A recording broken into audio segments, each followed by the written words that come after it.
Dans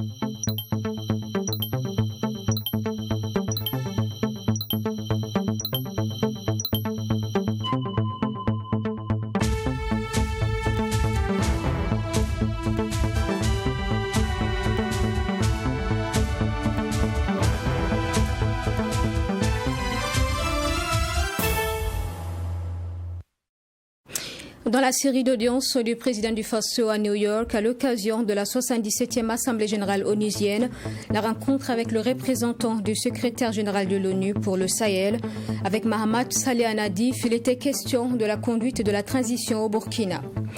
Et puis opération Manamana avec l'Union nationale des supporters des étalons après Pissi et Nyoko 2. C'est le collège d'enseignement général de Bonneurville qui a été rendu propre ce samedi. Les images dans ce journal. Bonjour à tous, ravi de vous retrouver pour cette édition dans la série d'audience du président du Faso à New York. À l'occasion de la 77e Assemblée générale de l'ONU, le représentant spécial du secrétaire général de l'Organisation pour l'Afrique de l'Ouest et le Sahel a été reçu ce 24 septembre. Les échanges ont porté sur la conduite de la transition au Burkina.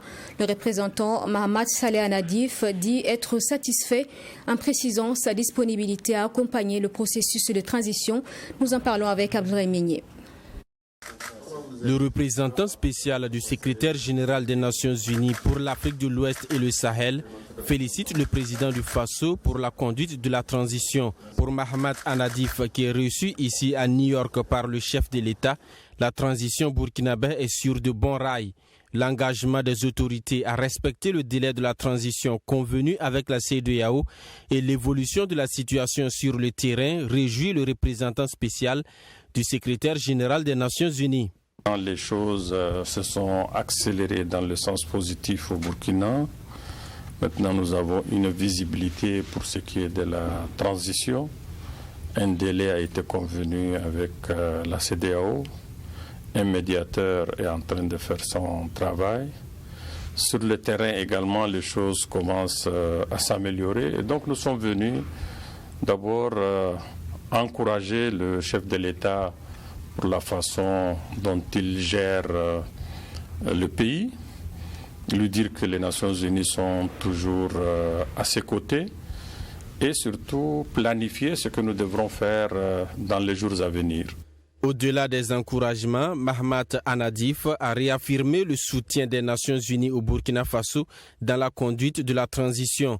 Le représentant spécial du secrétaire général des Nations Unies pour l'Afrique de l'Ouest et le Sahel se montre donc optimiste quant à l'atteinte des objectifs de la transition conduit par le lieutenant-colonel Paul-Henri Sandaogo Damiba.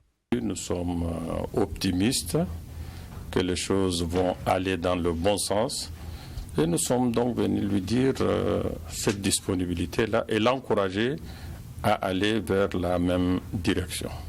Dans les jours à venir, il y a la feuille de route qui doit bientôt sortir. Il faut également prévoir une rencontre de nos partenaires pour aider le Burkina, chercher les financements pour l'accompagner parce que le travail ou la feuille de route qui va sortir nécessite beaucoup de moyens. Après cette rencontre avec le président Damiba, le représentant spécial du secrétaire général des Nations Unies entend commencer le plaidoyer auprès des partenaires. Il a dans ce sens invité tous les partenaires techniques et financiers à soutenir la transition en cours au Burkina Faso. À New York, le président du Faso a également rencontré le secrétaire général des Nations Unies, Antonio Guterres. C'était le 25 septembre dernier. Les deux hommes ont échangé sur la situation sécuritaire et humanitaire au Burkina et sur la transition en cours dans le pays. Un point à mi-parcours et les actions en prévision ont été présentés au secrétaire général. Je vous propose de l'écouter. Le président du Faso a eu un entretien avec le secrétaire général des Nations Unies, son Excellence Guterres. Et de la substance des échanges, il s'est essentiellement agi et de faire le point à mi-parcours de la transition et faire le déroulé des actions prioritaires du moment et aussi solliciter l'accompagnement des Nations Unies qui est quand même la structure phare au niveau mondial. Et il faut saluer justement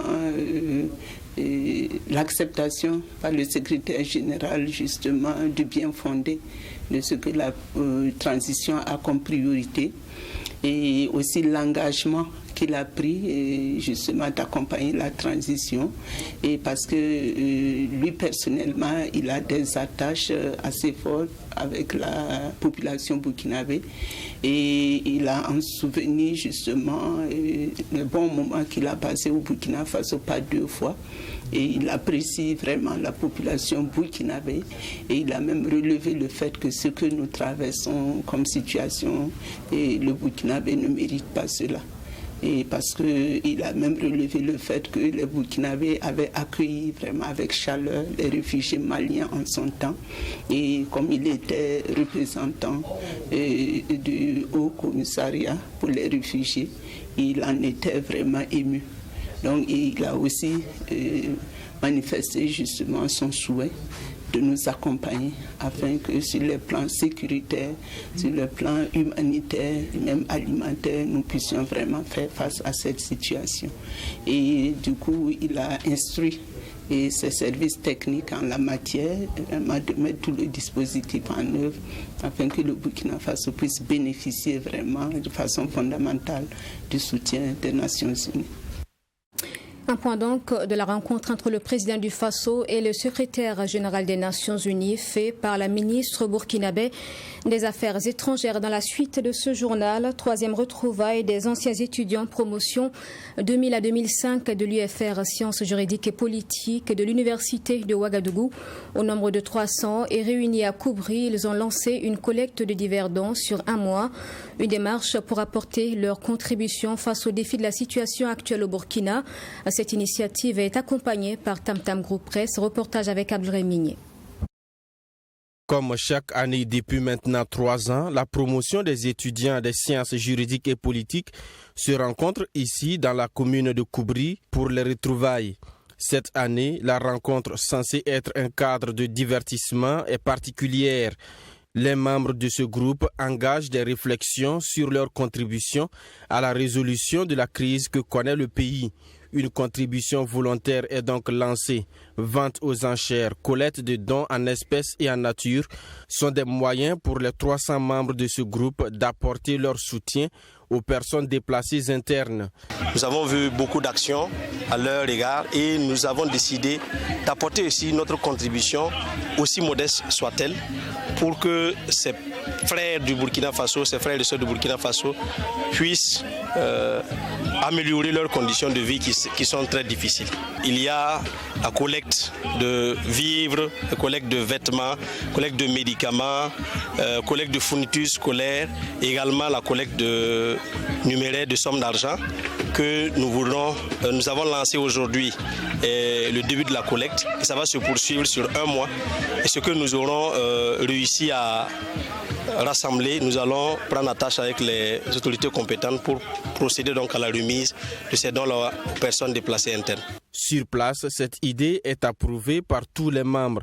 Des dons en nature sont enregistrés séance tenante et d'autres ont commencé à mettre la main dans la poche. Vous savez que le pays est dans une situation vraiment difficile. Si c'est l'occasion pour tout un chacun de faire parler son cœur, de participer, comme on a dit, nous sommes en guerre, de participer à l'effort de guerre, d'aider nos compatriotes qui sont dans les difficultés. Et c'est pour ça que je me suis fortement engagée pour que la collecte soit très belle et fructueuse. On ne dit pas forcément d'avoir de grands moyens, mais le peu qu'on a, on peut prélever quelque chose pour soutenir nos frères et nos sœurs en détresse, parce que aujourd'hui c'est quelqu'un d'autre, demain ça peut être nous-mêmes, et on s'imagine qu'on aurait été confortable si on se trouve dans une situation pareille et que quelqu'un nous vienne en aide. Tam Tam Group Presse, partenaire de ce groupe d'anciens étudiants depuis 3 ans, a partagé son expérience avec le groupe en matière de collecte de biens au profit des personnes déplacées internes. Représenté par le directeur des rédactions et le directeur commercial, le groupe de presse a présenté ses offres à ses partenaires. Il s'agit de la production et la diffusion de contenu audiovisuel. Affaire assassinat de l'étudiant Dabo Boukari à la suite du verdict qui a condamné tous les 3 accusés entre 10 et 30 ans de prison avec des amendes. Nous avons rencontré des membres de la famille et des camarades de l'époque du défunt. Ils sont dans l'ensemble satisfaits du dénouement du dossier en justice, même si, confie-t-il, il reste encore très difficile d'accepter la nature des événements de mai 90. Leurs appréciations donc du verdict dans ce reportage signé Fatimata Nikema. 3 jours, c'est le temps qu'il a fallu à la justice burkinabé pour clôturer l'affaire Dabo Boukari. En exil à Dakar au moment des faits, Dr Guy Yogo a connu Dabo Boukari à l'université de Ouagadougou en faculté de médecine. Il dit avoir vécu l'assassinat de Dabo Boukari avec beaucoup de peine et de douleur. J'étais moi-même déjà en exil parce que, simple coïncidence de date, le 16 mai 88, j'ai été arrêté et interné au Conseil de l'Entente le 19 mai 88, où j'ai été également torturé avec d'autres camarades. C'est donc 2 ans après sa séquestration et sa torture que Dabo Boukari a trouvé la mort dans les mêmes conditions. Séni Kwanda, lui, était président de l'Association nationale des étudiants du Burkina à Neb au moment des faits. Pour nous qui étions ses compagnons de lutte, qui étions ses amis, alors c'est aussi, ça a été très tragique. Voilà, ce qui est arrivé, c'était pas simple parce que c'est quelque chose qui était inattendu. On ne pensait pas du tout que le pouvoir du Front populaire allait en arriver à cette extrémité. Surtout quand on regarde un peu les circonstances qui ont conduit donc à la lutte des étudiants, on ne pouvait pas penser qu'on allait en arriver à cette situation-là. C'est une situation qui a malheureusement eu lieu et aujourd'hui, 3 accusés sont condamnés par la justice burkinabé. Ce verdict du 22 septembre 2022, parents et anciens camarades de lutte l'apprécient de différentes manières. Des vérités ont été dites. On ne peut pas avoir toutes les vérités. Dans la mesure où c'est un dossier coloré du politique. Donc on ne peut pas avoir toutes les vérités. On a eu certaines vérités. Et en tout cas pour la famille, nous disons que nous sommes satisfaits du verdict. Le verdict en lui-même est aussi quelque chose que nous accueillons, donc, comme je l'ai dit, favorablement, parce qu'il montre effectivement qui ont été ceux qui ont contribué à la mort de notre camarade Dabo, ceux qui ont enlevé son corps et l'ont enterré nuitamment sur une route de Pau, ce qui n'est pas du tout acceptable. Ce procès a été un moment pédagogique pour notre peuple, qui connaît la vérité et qui, à l'unisson, va dire non, plus jamais ça au Burkina. C'est pourquoi il est important pour nous qu'il n'existe aucune manipulation de l'histoire pour réhabiliter un quelconque système et des hommes qui doivent payer à notre histoire le prix de leur attitude, de leur comportement. Adama Dabo, le docteur Séni Kwanda et le docteur Guy Yogo ont saisi l'occasion pour saluer les différentes générations d'étudiants pour leur lutte. Selon ces derniers, ce verdict est l'aboutissement d'une lutte de longue haleine menée par des organisations d'étudiants et plusieurs organisations démocratiques et de la société civile. Bref, c'est une victoire pour le peuple burkinabé. Ils espèrent que non seulement ce peuple, mais aussi ses dirigeants actuels et futurs tireront leçon de l'affaire Dabo Boukari. Du 22 au 25 septembre dernier, la ville de Ouagadougou abritait la première édition de la foire de la rentrée scolaire. Parmi les différentes activités pour l'occasion, des formations, une exposition de fournitures et manuels scolaires. Ce cadre dédié au monde scolaire a été créé pour participer à bâtir une meilleure éducation. Précision dans ce reportage, nous restons avec Fatimata Nikema. Tous engagés pour une éducation de qualité au Burkina Faso. C'est sous ce thème que s'est tenue la toute première édition de la foire de la rentrée scolaire. 4 jours durant, ce sont plusieurs activités qui ont été menées dans le quartier Belleville de la ville de Ouagadougou au profit de l'éducation nationale. Parmi ces activités, une formation au profit des élèves et des parents. Le but de cette formation, c'est de permettre aux élèves de développer leurs aptitudes, d'entrer dans le modèle de leur intelligence, de leur permettre de développer un état d'esprit plus pensant, plus intelligent, plus responsable et allant dans le sens de ce qu'ils veulent dans leur vie. Alors, on les apprend d'abord la pensée positive, on les apprend également les modèles mapping, c'est-à-dire comment utiliser les cartes mentales pour retenir plus rapidement les leçons. On les apprendra également comment entrer dans des modèles de mémorisation plus soutenus. Notre prof nous a dit d'être sage, de respecter les grands élèves et les personnes âgées, d'avoir être bien à l'école, d'étudier bien, d'avoir apprendre les leçons et aussi d'avoir respecté les personnes âgées aussi. Cette fois de la rentrée scolaire, en plus des formations, a aussi servi de cadre pour les promoteurs de rapprocher les parents du marché de fourniture et de manuels scolaires. Et cela à travers cette exposition dans le quartier Belleville. À l'approche de la rentrée scolaire, les parents sont un peu stressés à trouver les fournitures scolaires pour leurs enfants. Et en plus, les frais de scolarité qui sont un peu plus élevés, nous avons jugé bon d'organiser cette activité pour permettre aux parents de venir acheter les fournitures de leurs enfants à moindre coût, c'est-à-dire en quelque sorte rapprocher les fournitures des parents et des élèves. Oumarou Kabore, parrain de cette activité, tout en saluant l'initiative, a rappelé son importance dans ce contexte actuel du Burkina Faso marqué par une vie chère. Le promoteur, lui, compte sur les parents et les partenaires pour une prochaine édition plus réussie. L'Observatoire burkinabé des médias, OBM, a tenu la semaine dernière une rencontre avec les responsables de presse burkinabés. Durant 48 heures, il s'est agi d'échanger et de partager donc les expériences avec l'objectif essentiel de créer des conditions favorables pour une franche collaboration avec l'organe d'autorégulation, l'OBM, au sein donc des médias. Alexis Wenkouni Belemnaba pour en parler. Faire de la presse burkinabé une presse dynamique, régulée et respectée au service de la démocratie, c'est l'objectif de cet atelier. Réuni ce vendredi 23 septembre, l'OBM, Observatoire burkinabé des médias, veut sensibiliser les patrons de presse sur l'autorégulation et la médiation, dont l'objectif est de créer des conditions favorables pour une franche collaboration avec les organes de presse. Il s'agira de les intéresser à la pratique de la médiation, instrument de régulation, d'apaisement, d'arrangement consensuel et d'accompagnement devant les juridictions compétentes. Reporters sans frontières a classé notre pays cette année au 40e rang au plan mondial. Et en Afrique, parmi les pays francophones, nous sommes au premier rang. C'est un classement qui nous honore, mais ça veut dire que nos presses sont professionnelles. Mais ça ne veut pas dire que ça n'est fini. Il ne faut plus regarder ce que nous faisons. C'est pour ça qu'aujourd'hui, nous voulons que nos médias, nos organes de presse, toutes catégories fondues, puissent respecter scrupuleusement ce qu'on appelle les règles techniques du métier. C'est ça qu'on appelle la déontologie.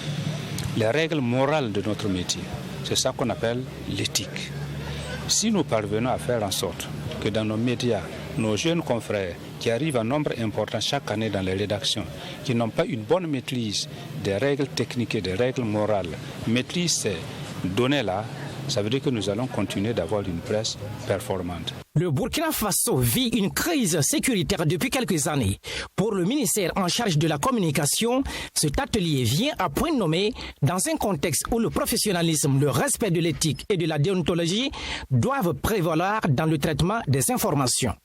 Le journaliste s'interroge toujours autour des questions.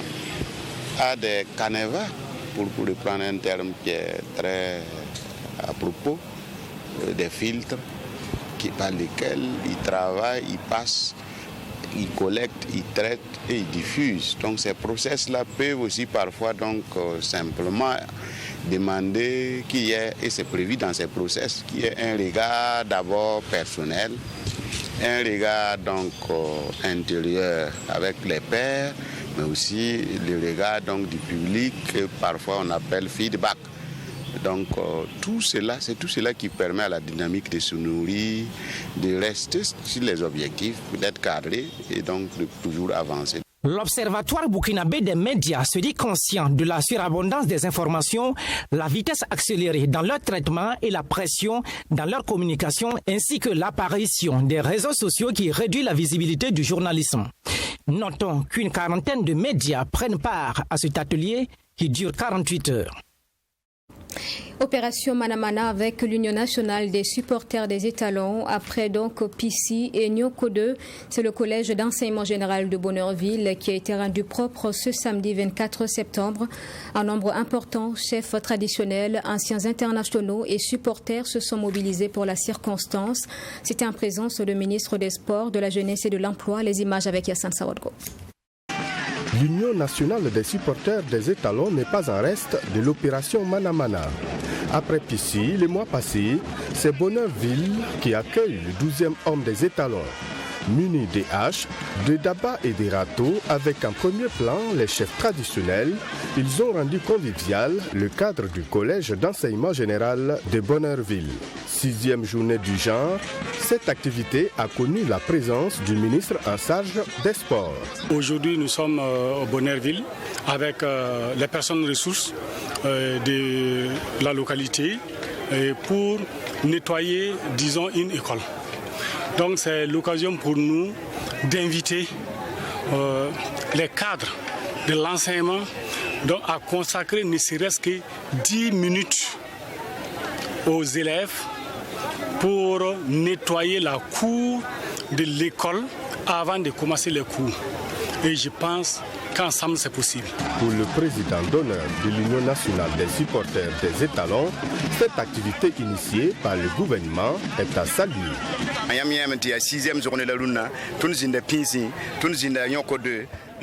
Aujourd'hui, c'est la 6e journée. Nous avons été à Pissi, à Nyoko, et nous sommes ce jour dans cette école de Bonheurville. Ce qui veut dire que nous ne sommes pas en reste de cette activité lancée par le gouvernement. Elle permet le brassage entre les gens. Le directeur du collège d'enseignement général de Bonheurville n'a que des motifs de satisfaction. Il remercie l'ensemble des supporters pour cet acte patriotique. Comme vous l'avez constaté, il y avait en tout cas beaucoup d'ordures. Voilà, et nous avons engagé la rentrée administrative. Il reste la rentrée pédagogique le 3 octobre. Quand on nettoie comme ça, c'est comme on le dit, un esprit sain dans un corps sain et encore dans un environnement sain. Donc l'initiative est louable à plus d'un titre dans la mesure où les enfants vont venir retrouver en tout cas un cadre convivial vraiment très propre. L'Union nationale des supporters des étalons ne compte pas rester en si bon chemin. Le rendez-vous est encore donné pour la 7e journée le mois prochain. Et puis nous terminons avec le sport. Assemblée générale ordinaire de l'Association des journalistes sportifs du Burkina ce jeudi. Les membres étaient réunis au siège du Comité national olympique et des sports burkinabais. L'occasion pour le bureau exécutif de faire le bilan moral et financier de l'année et d'élire les meilleurs sportifs de 2022 dans toutes les disciplines. Je vous propose de les découvrir dans ce reportage signé à Sami Thiam-Touré.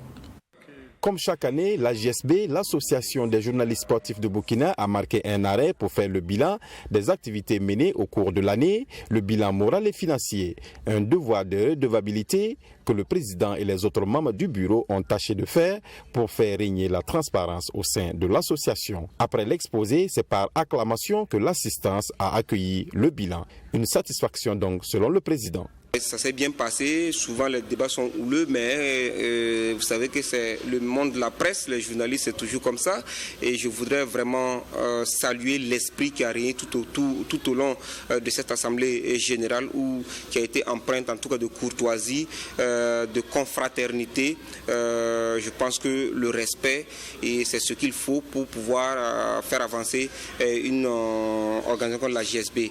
Et cela dit, ensemble, on a essayé de réfléchir aussi dans quelle direction on va marcher, et je pense que le public sportif aura en tout cas l'occasion de découvrir ce que nous allons poser comme acte venant bien sûr des décisions qui ont été prises à l'Assemblée générale ce matin. Il a été question également de procéder à l'élection des meilleurs sportifs de l'année 2022. Après le déballage du comité de désignation, parmi les athlètes retenus, on a entre autres En football, Babayoure Sawadgo du RCK, en natation Ismaël Diallo, en Scrabble Siaka Ouattara et en Kung Fu Régis Zombré. En tout, 31 sportifs seront honorés.